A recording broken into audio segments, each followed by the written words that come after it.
So we haven't really covered any sort of Nintendo Switch 2 rumors lately because I'm not a Nintendo YouTuber. But beyond that, there hasn't really been much worth talking about. The things that we have talked about, I pretty much dismissed them as just things that I felt weren't true. The Nintendo Switch Wonder and all of this sort of stuff, just completely out of left field mechanics that don't really make a whole lot of sense.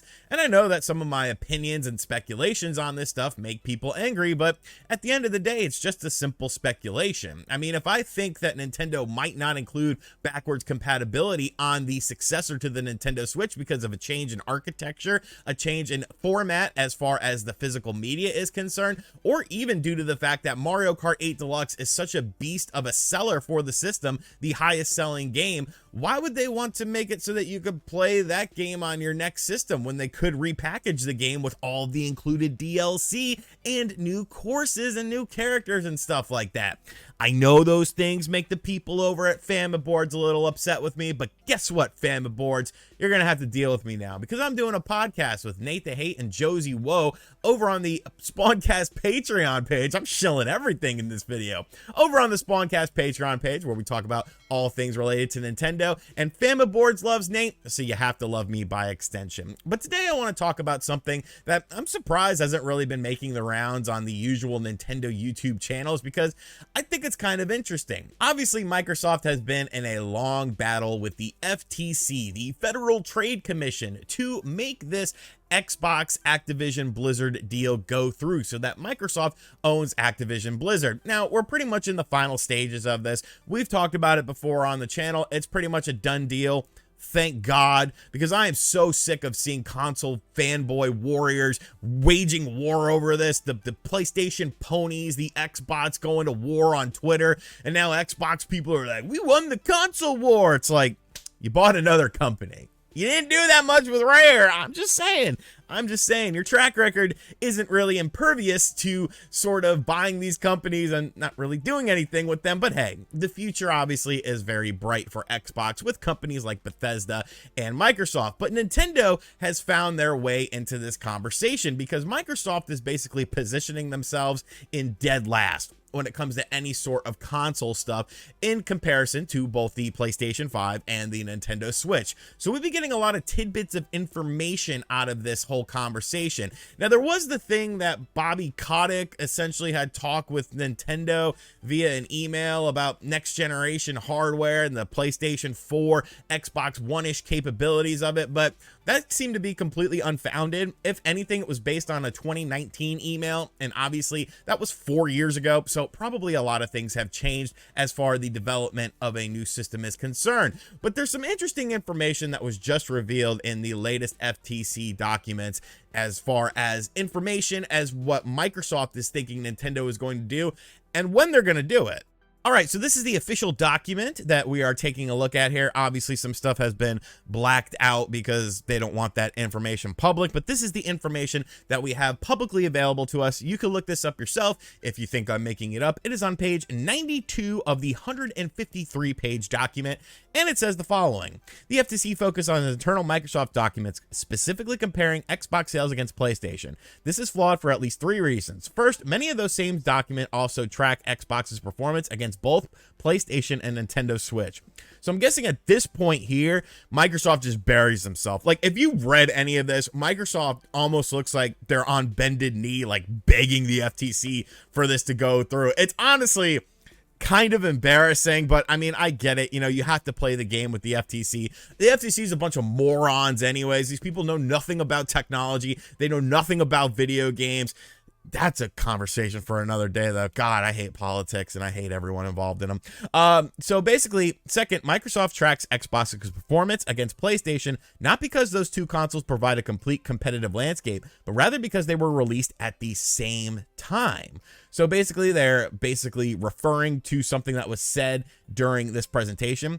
Nintendo Switch was released 3 years earlier, and Nintendo is expected to release the successor to the Switch as early as next year. Whereas PlayStation 5 and the Xbox Series X are at a different stage of the console life cycle. So Microsoft thinks that Nintendo is going to launch this system next year in 2024.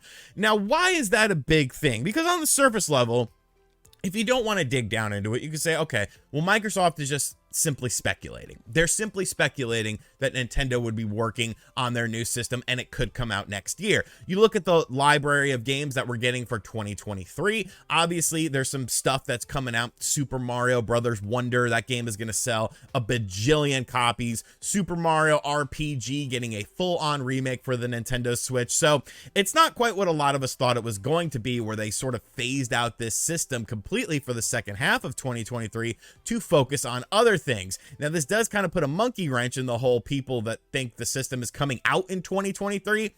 It's the middle of July. If you still think that the Nintendo Switch 2 is going to come out this year, I don't know what to tell you, man. Like, that's crazy talk to me.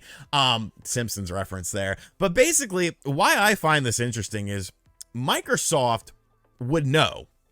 Microsoft would have to know something a little bit more than the average Twitter leaker, than the average industry insider, because Microsoft makes games for the Nintendo Switch. That's what's different about this. Microsoft and Microsoft subsidiary companies put software on the Nintendo Switch. Minecraft is owned by Microsoft, and that's a game on the Nintendo Switch. We got GoldenEye, which is a Nintendo Switch online game. So because it's on the N64 online side of things, Microsoft would definitely be in the know about that if that game was going to be able to transfer over to whatever this next system is, whether it is a hybrid concept or a home console concept, whatever it is, it doesn't really matter. But they would be in the know because they put games on the Nintendo Switch. So if they're expecting it to come next year, I think that actually makes a bit of a case that maybe it is going to be next year. You got to remember, all of this speculation, there's people that think it's 2023. There's people that think it's going to be 2024. There's people that think it's going to be 2025.